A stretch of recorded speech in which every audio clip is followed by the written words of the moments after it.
जैसा कि बार बार इस बात का उल्लेख किया गया है कि सिंधु सभ्यता या हड़प्पा सभ्यता के बारे में पूरी जानकारी उत्खनित सामग्री के आधार पर ही मिलती है। उसी के आधार पर इसका इतिहास लिखा गया है।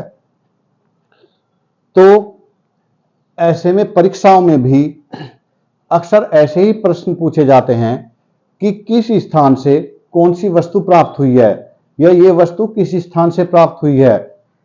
तो इसके बारे में महत्वपूर्ण बातें या महत्वपूर्ण चीजें इस सारणी के रूप में हमने दे दी है। इसे याद करके बहुत सारे प्रश्नों का हल किया जा सकेगा या किया जा सकता है।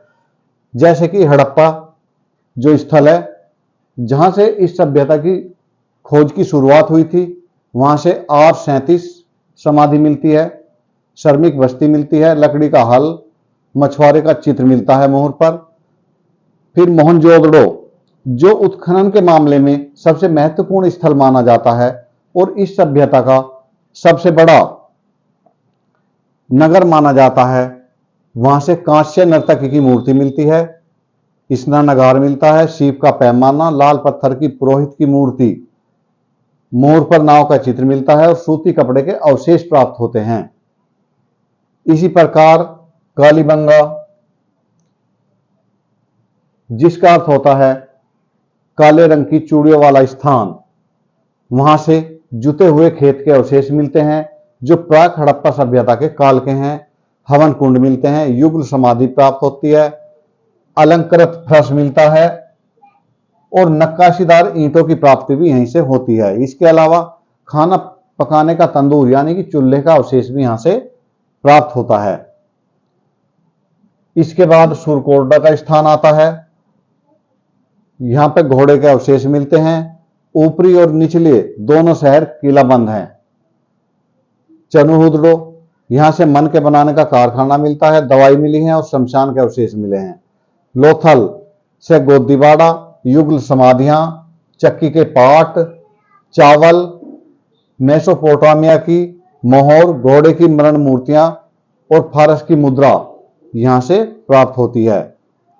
इसके अलावा सुतकेंगडोर से बंदरगाह, घोड़े के अवशेष,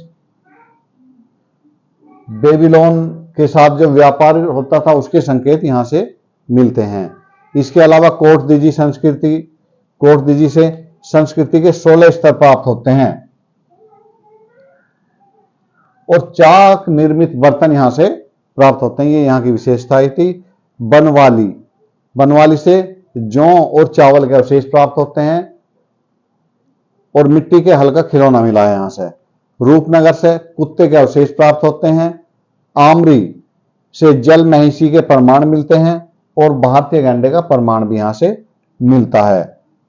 पेडम्बकूर ये दक्षिण भारत में स्थित एक पुरातत्व स्थल है जहां से पहली बार हमें यह पता लगता है कि दक्षिण भारत में भी पकी हुई ईंटों का प्रयोग किया जाता था। यह हम कह सकते हैं कि इस स्थल से दक्षिण में पहली बार पकी हुई ईंटों के प्रयोग के प्रमाण मिलते हैं। इस तरह से ये स्थल और यहां से प्राप्त पुरातात्विक सामग्री के आधार पर इस अध्याय की बहुत सारी तैयारी की जा सकती है। वैसे इनके बारे में पहले भी हम उनसे संबंधित वीडियो में बता चुके हैं।